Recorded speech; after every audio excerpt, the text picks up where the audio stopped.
Today we're going to be playing through the demonstration scenario, The Cleansing Crusade. We'll be playing as Avulas, who is a high elf theocrat. He's the leader of a group of elves who live in the forests, and whose land is being threatened by an encroaching blight. Now, the first thing we're going to want to do is to choose a research path to take. In Age of Wonders 3, each player has a main class which defines the style of gameplay which they were going to use. A theocrat is a sort of priest, so his main focus is inspiring his people to wage holy war against his enemies. And the skill we're going to choose to research will be this one, Purifying Burst. This is a battlefield-wide enchantment which will remove negative effects from our units. Now, as we can see, as we look around our domain, we have a sort of blight coming in from the north. This is a bad thing since it's going to reduce the amount of income we get in our cities, so we're going to want to do something about that by casting a spell. Now, Avulas, not only is he a theocrat, he's also taken the creation specialization, which gives him access to this spell, Cleanse the Lands. This will allow us to remove the blight and replace it with a temperate landscape, which his people prefer. However, that spell is not going to be ready until next turn. So, next we'll want to have a look around our domain so to get a vague idea of where we stand. So we're going to take our leader from the capital city and move him onto this reflective board to the southwest. Now up to the north I saw this dragon's graveyard over time is going to start producing units that will threaten our empire, so it's quite a high priority for us to try and go and get rid of that.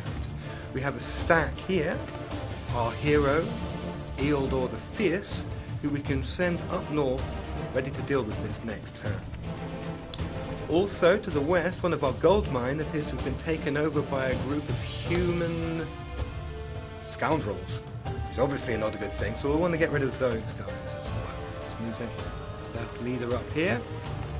Select auto combat. It's not going to be a very interesting fight anyway, and that problem at least has been dealt with.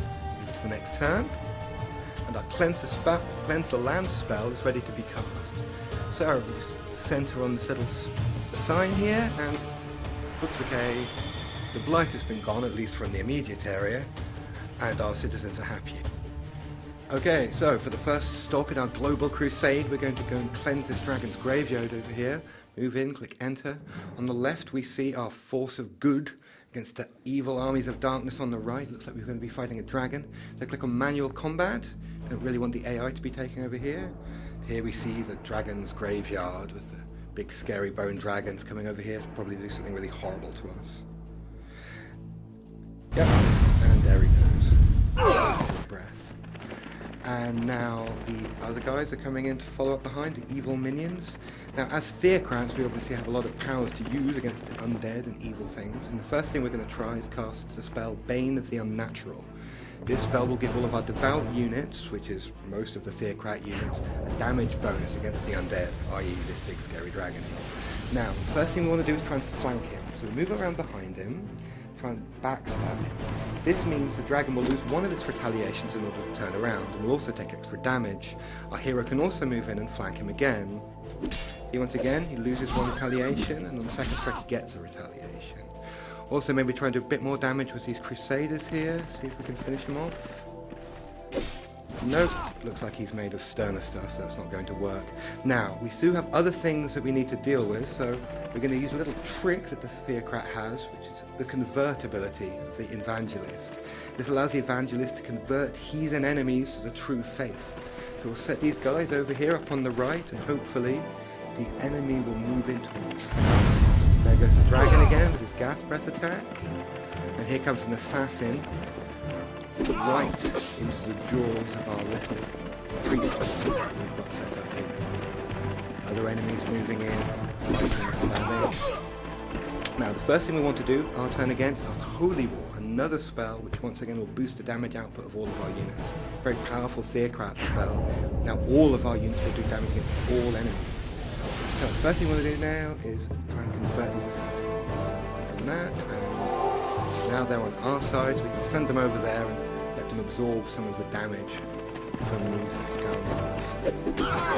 There we go.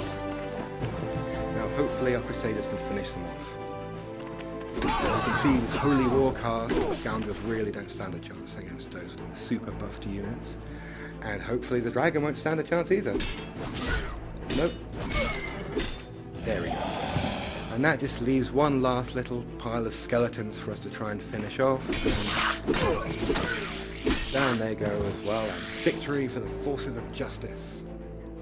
Okay, so now we've completed that treasure side. We get a reward, a magic sword. Give it to our hero to make him more powerful. And now we're ready to bring the light of faith to the heathen masses across the world.